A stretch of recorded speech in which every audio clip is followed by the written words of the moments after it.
Nous poursuivons le débat sur les conséquences de ce Brexit et nous sommes rejoints par Bernard Monod. Il est eurodéputé Front National et père de la doctrine économique du parti. Bonjour Bernard Monod.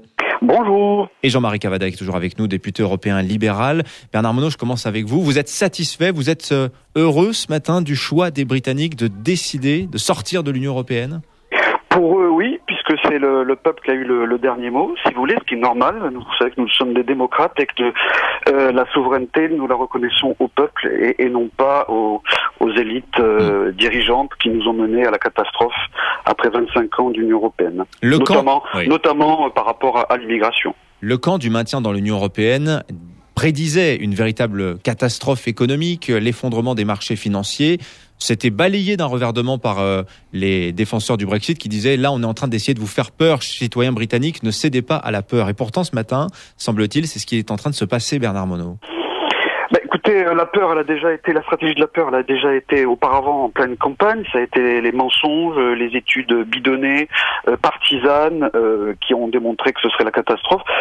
La réalité, c'est que personne n'en sait rien, puisqu'il n'y a aucune base comparable de cette situation-là. Donc, nous verrons bien. Je crois qu'il faut être patient. Alors là, les marchés surréagissent, bien entendu. Il y a une dépréciation de 10% de la livre sterling. Écoutez, ils ont déjà déprécié de au moins 20% depuis 5 ans. Ce qui leur a permis d'être encore plus performants en matière d'exportation. Voilà, c'est plutôt positif. C'est de la dévaluation compétitive à peu de frais, quoi. Si je vous suis bien, Bernard Monod, mais c'est plus que ça. C'est quand même une perte de pouvoir d'achat très nette pour les citoyens britanniques sur leur retraite également. Non, au niveau du Royaume-Uni, il n'y aura aucun impact intérieur. Vis-à-vis de l'extérieur, ce sera, je dirais, plutôt positif. C'est ce que je viens de vous dire. Ça va favoriser les exportations, sachant que le Royaume-Uni est extrêmement importateur, notamment des pays de l'Union européenne. Oui. Donc, celle qui va perdre le plus, ce sont les États membres de l'Union européenne, notamment l'Allemagne, qui exporte beaucoup au Royaume-Uni. Donc, en fait, la peur, elle est plutôt du côté des pays continentaux. Bernard Monod, Marine Le Pen, il y a 2 jours, disait ce Brexit, quelque part, nous fait dire au Front National qu'il faudrait des référendums du même type dans chaque pays, des référendums sur le maintien ou non dans l'Union européenne. Allez-vous à nouveau appeler à l'organisation d'un référendum de ce type en France, Bernard Monod ? Tout à fait. Nous sommes pour l'expression démocratique, donc c'est au peuple de se prononcer et on devrait le faire dans les 28, puisque la question se pose aujourd'hui. Comme je le disais auparavant, le bilan de l'Union européenne est catastrophique en matière économique, sociale, identitaire, sécuritaire. Donc, et bien entendu, ça fait 4 ans que Marine Le Pen annonce un référendum en cas d'élection. Ouais. Et Jean-Marie Cavada, eurodéputé, finalement, faut-il attendre un dirigeant qui soit favorable à la sortie de l'Union européenne pour consulter le peuple sur ce sujet ? Je vous demande ça parce que vous disiez tout à l'heure, à juste titre, David Cameron a sans doute appelé à ce référendum par tactique politique pour régler son compte à une frange de son propre parti. Mais quand on voit sudradio.fr, vous avez une majorité d'auditeurs, par exemple, qui ce matin seraient très favorables, on le sent, à l'idée de voter pour un Frexit, pour une sortie de l'Union européenne. Mais je crois qu'il n'y a pas beaucoup de discussions à avoir autour de ce thème. Je veux dire, si le peuple choisit son destin, dans ce cas précis par rapport à l'Union européenne, eh bien, en effet, il faut le consulter. C'est pas ça la question. La question, c'est de savoir si nous sommes capables, dans cette affaire, de faire comprendre où sont les enjeux et de le dire sans mensonge, ou en tout cas sans fausse interprétation. Monsieur Monod, avec qui j'ai déjà eu cette discussion il y a à peu près une semaine sur un autre média, affirme, et ça, c'est stupéfiant de la part de quelqu'un qui semble être un théoricien économique, 10% de pouvoir d'achat qui s'effondre en une demi-journée, c'est pas grave. Écoutez, cher ami, quand vous allez perdre 10% en une demi-journée en prenant le train, vous allez voir que ça a un certain impact, surtout que laissez-moi terminer. Je vous ai écouté, vous allez m'écouter. Surtout que ce sont les classes populaires qui souffrent dans cette affaire. Vous voyez bien, 10% pour les gens comme vous et moi, on va s'arranger, on va s'arranger. Mais 10% pour les gens qui sont déjà en dessous des salaires minimum, c'est vraiment très grave. Et franchement, j'accepte pas ça. Un économiste comme vous devrait faire l'effort d'une parole plus vraie. Et là, votre parole ne l'est pas. Vous allez dire, ça n'a pas d'importance. Mais les Français aussi vont un peu souffrir de cette affaire parce que nous sommes un pays, notre balance n'est excédentaire notre balance commerciale n'est excédentaire qu'avec la Grande-Bretagne. Ne dites pas que ça n'a pas de conséquences pour la France. Mais si les peuples sont consultés et qu'ils disent non, la question véritable qu'il faut poser, c'est êtes-vous contre l'Europe d'une façon générale ou voulez-vous une autre Europe? Ça, c'est loyal vis-à-vis de la population. Pas votre propagande et celle de vos amis en tout cas. Mais peut-on... Vous aussi, vous avez une propagande, Monsieur Cavada. Mais non, franchement pas. Non, franchement pas. C'est surtout un bilan. Quand on regarde du côté de la France... Elle a un bilan, Monsieur Monod, l'Union européenne, elle a doublé le pouvoir d'achat des Britanniques eux-mêmes depuis 1973. Ils ont doublé leur propre richesse. Est-ce que vous allez le dire en économiste que vous êtes ou est-ce que vous allez le passer sous silence? Si vous permettez, Monsieur Cavada, je vais répondre aussi. Là, si on regarde le tableau de bord de la France, on est dans le rouge partout. Nous avons 6 millions et demi. C'est l'absence de réforme française. Nous avons 6 millions et demi de chômeurs. Ça a presque doublé depuis l'entrée dans l'euro. Nous avons des déficits intérieurs. Nous avons des déficits extérieurs. Quel est le rapport avec l'Europe, le chômage? Non, il n'y a aucun rapport. Bien entendu, il n'y a aucun rapport. Nous sommes désindustrialisés depuis 15 ou 20 ans à la vitesse grand V. Et en plus de ça, ce chômage est endémique depuis 40 ans en France. Qui explose. Nous sommes à 2175 milliards d'euros aujourd'hui de dette. Alors je vous parle. Bon. Alors, oui, donc si vous êtes satisfait des résultats et quand vous me parlez d'une volatilité de la livre sterling de 10% par rapport aux 20 ou 30% je vous en parle pas, je constate. Qui ont été perdus sur les salaires des Français depuis déjà 15 ou 20 ans. Ça, ce sont des faits, monsieur. Voilà. La volatilité d'une monnaie, demain, elle peut très bien avoir repris 10% ou 15%. Est-ce que le chômage en France, c'est l'Europe? Est-ce que la désindustrialisation... Arrêtez de faire peur. Bernard Monod, il ne s'agit pas de faire peur, il s'agit de regarder les réalités. Le chômage en France, c'est l'absence de modernisation de la France. C'est pas l'Europe, elle a rien à voir. Alors il y a quelque chose en tout cas qui pèse lourd auprès des Français, c'est le sentiment de perte de souveraineté de la France dans l'Union européenne aujourd'hui. Et ça, c'est aussi quelque chose qui pèse lourd. Les Britanniques l'ont beaucoup dit. La question migratoire, Bernard Monod a commencé d'emblée avec ce sujet-là. Tout comme Jean-Marie Cavada tout à l'heure, effectivement. Alors on va en reparler. Cette décision des Britanniques du Brexit, sudradio.fr, la soutenez-vous, chers auditeurs, ou bien au contraire, vous pensez que c'est une erreur historique? Cette décision, en tout cas, est historique, quoi qu'il en soit, pour l'histoire européenne. Jean-Marie Bandry. Alors on ne sait pas si vous soutenez sur sudradio.fr la décision britannique. En tout cas, vous la comprenez. Vous la comprenez à 84% d'entre vous. Et vous n'hésitez pas à réagir à l'antenne, je vous attends aussi. 0826 300 300, prenez la parole, laissez-nous vos messages, on en lira quelques-uns dans un petit instant. Sud Radio. Dimitri Pavlenko. Le grand référendum. L'Europe va-t-elle encore de soi ce matin après la décision des Britanniques de la quitter? Victoire du camp du Leave hier soir à l'occasion de ce référendum pour ou contre le maintien dans l'Union européenne. Victoire assez nette, 51,8% d'électeurs se sont prononcés en faveur du départ de la Grande-Bretagne de l'Union européenne. Vote qui divise le Royaume-Uni. Si on a le temps, on en parlera un petit peu tout à l'heure, puisque les Écossais aujourd'hui se sentent trahis par les Britanniques, par les Anglais dans leur décision de quitter l'Union européenne. Réaction immédiate ce matin qui ne s'est pas fait attendre. David Cameron annonce sa démission pour cet automne. Il mettra en marche la transition vers le départ de l'Union de la Grande-Bretagne de l'Union européenne. La volonté du peuple britannique doit être respectée, dit le Premier ministre britannique. Il a tenu aussi à rassurer les marchés financiers. L'économie britannique est forte. Cela dit, l'action Eurotunnel ce matin a dévissé de 34% à l'ouverture de la bourse de Paris. Signe quand même qu'il y a cette agitation très forte sur les marchés financiers. Qu'en sera-t-il sur le plan économique, sur le plan politique pour cette union qui ne compte plus que 27 États membres en attendant la signature de cet accord de rupture, puisque ça va prendre du temps quand même. Tout ça va être négocié sur plusieurs années. Jean-Marie Cavada est encore avec nous pour quelques minutes. Yves Pozzo Di Borgo, sénateur UDI de Paris, nous a rejoint. Et Bernard Monod est encore avec nous, eurodéputé Front National. Bonjour Bernard Monod, je commence avec vous aussi très rapidement. Aujourd'hui, voilà, l'action Eurotunnel perd 34%.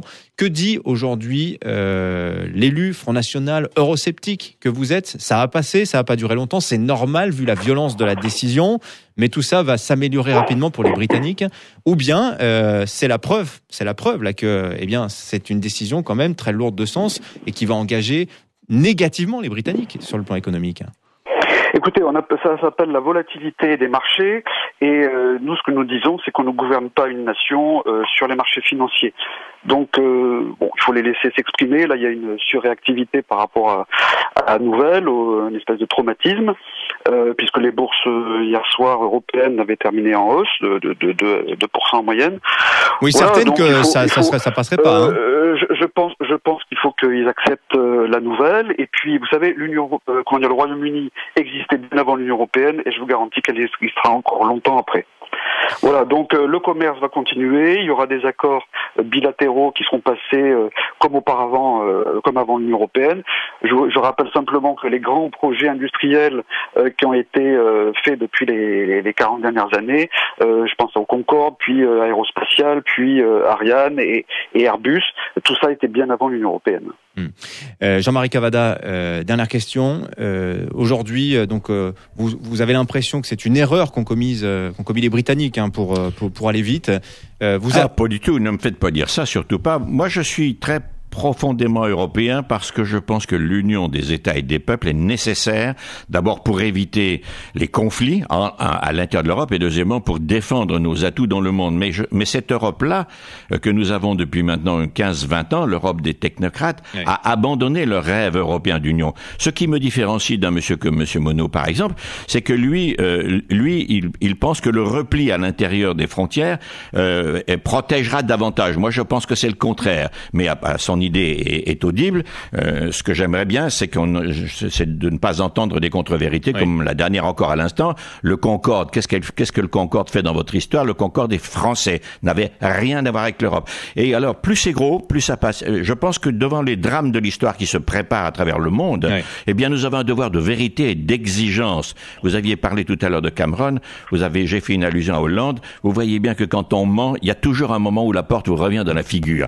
Il faut dire la vérité et accepter la réalité des autres opinions. Oui, c'est ça que je veux dire. Ça, c'est très important. Parmi les éléments de langage qu'on a beaucoup entendus ces derniers jours, on oppose souvent, et d'ailleurs le camp des souverainistes l'a beaucoup dit, l'Europe d'Airbus, cette Europe qui gagne, cette Europe qui sait se mettre d'accord pour des grands projets, avec l'Europe de Calais, l'Europe des migrants, l'Europe qui ne parle plus d'une même voix finalement. Qu'est-ce qui va se passer maintenant concrètement d'ailleurs au sujet de Calais? On a entendu François Hollande avertir les Britanniques. Vous inquiétez pas, derrière, on va pas être tendre avec vous si vous décidez le Brexit. C'est-à-dire que la question migratoire et qui provoque une poussée vers la Grande-Bretagne est un élément central du reflux de l'opinion européenne vis-à-vis du projet européen. Ça n'a pas été traité, ça. Et donc, cette question-là aurait dû être traitée depuis très longtemps. De même qu'en France, c'est une question qu'on a mise sous le tapis. Il y a un moment où elle vous revient dans la figure. Qu'est-ce qui va se passer là? Il va se passer que les Français ne vont plus retenir, ils vont au contraire encourager la migration vers la Grande-Bretagne, laquelle les refoulera. Il va y avoir des drames, de très grandes difficultés, mais il faudra apprendre à les gérer. Ce que je voudrais dans ce pays en matière migratoire, c'est quelque chose de dépassionné et de raisonnable. Il n'y a rien de plus détestable que ceux qui font campagne sur le malheur économique migratoire des populations du Sud ou sur ceux qui sont réfugiés, qui fuient la guerre. C'est une horreur absolue de la part des Européens. Et de ce point de vue-là, on aurait dû avoir une doctrine. Jusqu'à quel point sommes-nous prêts à nous répartir la charge des réfugiés? Et puis pour la France, de combien de migrants économiques avons-nous besoin pour faire fonctionner notre économie par an? Quels étudiants étrangers acceptons-nous sur notre sol pour enrichir nos perspectives d'invention et de brain, vous voyez, de succès? De ressources. Oui, ressources mais il faut poser la question. Elle n'a pas été posée. Alors, la question qu'on élude, évidemment, elle fait le bénéfice des marchands de peur, et nous n'en manquons pas en Europe et même en France. Et je suis désolé que des positions comme celle du Front National campent sur ces doctrines-là, parce qu'il y a des questions qui sont bonnes, mais les réponses, nous devons en débattre publiquement. Et ces débats-là, plus c'est gros, et moins on parle des réalités. Dire, comme on l'a dit tout à l'heure, que l'effondrement des marchés, c'est pas grave, c'est de la volatilité, mais enfin de qui on se moque. La volatilité des gens qui touchent 1 000 € par mois, je voudrais bien les y voir, ces gens qui combattent, écoutez-moi, les gens qui combattent l'Europe, mais que ça gêne pas du tout de prendre le salaire européen dans leur portefeuille pour vivre. Il va quand même falloir qu'il y ait un peu de morale dans ce pays. Si je suis contre l'Europe, je ne me fais pas payer par l'Europe. Et je veux que cette question soit posée publiquement. C'est insupportable. Merci Jean-Marie Cavada d'avoir été avec nous ce matin, député européen libéral. On donne à Bernard Monod, qui est avec nous, eurodéputé Front National, l'opportunité de vous répondre. Mais avant, puisqu'il attend depuis un peu plus de 5 minutes, Yves Pozzo di Borgo nous a rejoint, sénateur UDI de Paris. Bonjour à vous, Yves Pozzo di Borgo. Bonjour et bonjour à Jean-Marie Cavada, mon ami. Le Brexit décidé par les Britanniques. Alors, je ne vais pas vous demander si vous vous y attendiez ou pas, puisque c'est quand même une décision, il était fort possible que les Britanniques choisissent la sortie, ce qu'ils ont fait. Aujourd'hui, on voit que les marchés sont très nettement secoués. Réaction politique aussi, celle de David Cameron qui annonce sa démission. Aujourd'hui, en France, Yves Pozzo di Borgo, votre réaction générale à ce Brexit? Bon, d'abord, c'est pas une belle chose. On aurait préféré que le oui l'emporte. Mais enfin, moi je crois qu'il faut rester calme. Keep cool, je disais dans mes tweets. Vous avez la réaction du ministre des Affaires étrangères, Monsieur Hérault, qui est une bonne réaction. Il a raison. Il faut pas du tout s'exciter. L'Europe continue. Mais elle doit réagir, bien sûr. Il faut que les peuples soient beaucoup plus présents dans la décision européenne. Mais écoutez, d'abord, géographiquement, l'Angleterre est toujours à côté de la France. Et nous continuerons à avoir des rapports avec elle. Au Sénat, par exemple, récemment, je suis le vice-président de la Commission des Affaires européennes. Oui. Nous avons voté une résolution sur la défense européenne dans laquelle nous avons intégré la possibilité du Brexit. Mais qu'est-ce qu'on disait? Même en cas de Brexit, nous avons besoin pour la défense européenne des Anglais. Ça, c'est le premier point. Et puis maintenant, il reste les 27 autres pays et les pays de la zone euro. Donc il faut analyser, il faut réfléchir. Écoutez, les politiques de l'euro européen, ce ne sont pas les marchés. Laissons les marchés s'exciter, c'est normal. On a connu ça, on verra bien. Mais enfin, c'est pas la catastrophe attendue. Au contraire, d'un mal peut sortir un bien. Oui. Et moi, je crois qu'au contraire, qu'on devrait profiter de ce qui vient de se passer pour bien réfléchir au fonctionnement de l'Europe. Oui. Et là, je rejoins Jean-Marie Cavada. C'est vrai que la technostructure est intelligente, efficace, mais il n'y a pas de politique qui décide. Oui. Je prends juste un exemple. Je vous interromprai, vous nous le donnez à raconter cet exemple dans un instant. Il faut qu'on marque une très brève page de pub. On revient dans un petit instant. Le Brexit, ce matin, c'est évidemment l'information de la matinée. Les Britanniques qui décident de sortir de l'Union européenne. On continue d'en parler avec nos invités jusqu'à 10h. Sud Radio, le grand référendum. Dimitri Pavlenko. Et les réactions continuent de pleuvoir à la décision des Britanniques de quitter l'Union européenne. Victoire du camp du Leave pour référendum sur le Brexit hier en Grande-Bretagne. Plus de 51,9%. Décision assez nette des Britanniques qui choisissent donc de claquer la porte de l'Union européenne. Des réactions, je vous le disais, je vous lis celle de Jean-Luc Mélenchon sur sa page Facebook qui réagit paraphrasant Philippe Devilliers. La leçon, selon lui, c'est que l'Union européenne, on la change ou on la quitte.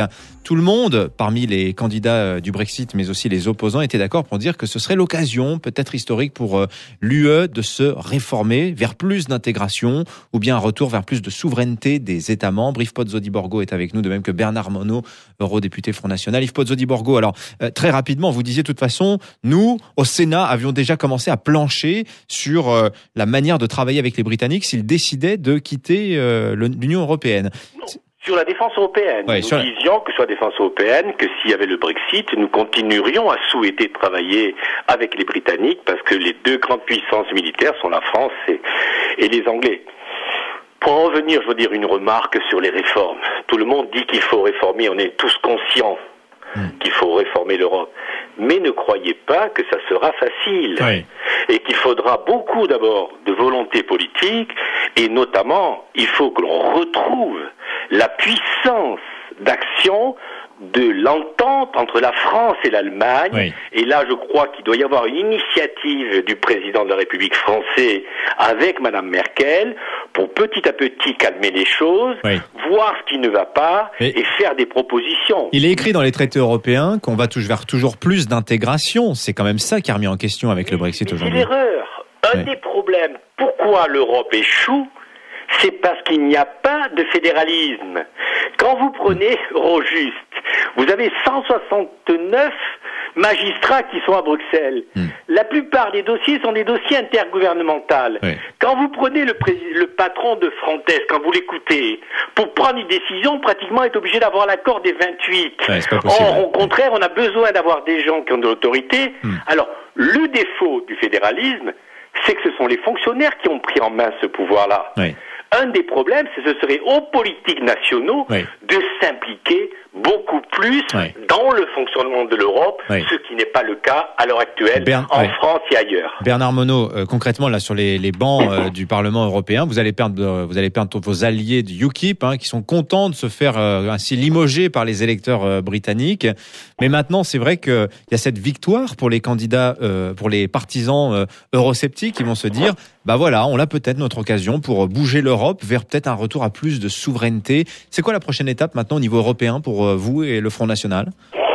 C'est déjà de renforcer notre discours qui prouve que nous avions raison déjà avant les autres quand on annonçait le drame de l'Union européenne aujourd'hui, qui est de plus en plus fédéraliste. Alors j'écoute Monsieur Di Borio et je suis très étonné parce que je fais un parallèle avec l'Union soviétique. Quand on nous disait que le communisme ne marchait pas, parce qu'il n'y avait pas assez de communisme, on sait très bien comment ça s'est terminé en 1989 et l'Union européenne connaîtra le même sort. Oui, lui-même disait quand même que le fédéralisme c'est moins de démocratie. Non, mais lui-même disait que toujours plus d'intégration, ça tombe pas sous le sens. Le deuxième sujet, c'est que c'est aussi le Brexit est aussi une aubaine économique pour la France. Parce que derrière tout ça, il y a des entreprises et des banques qui étaient basées à la City, qui avaient quitté justement la zone euro, qui est une zone anti-prospérité. Ils étaient allés se réfugier à la City parce que justement, ils étaient hors de l'Union européenne et hors de la zone euro. Et donc, on va voir revenir sur le continent toutes ces entreprises et ces banques, et ça va être une bonne aubaine économique pour la France. Encore faut-il être attractif au niveau de la place financière de Paris. Oui, et là, l'association Paris Europlace peut jouer un rôle très important. Oui, on verra d'ailleurs s'il y a cet exode attendu de traders en direction de Paris, c'était une hypothèse envisagée il y a encore quelques jours, quelques semaines. Merci Bernard Monod, eurodéputé Front National, d'avoir été avec nous. Yves Pozzo di Borgo était notre invité également, sénateur UDI de Paris, sudradio.fr.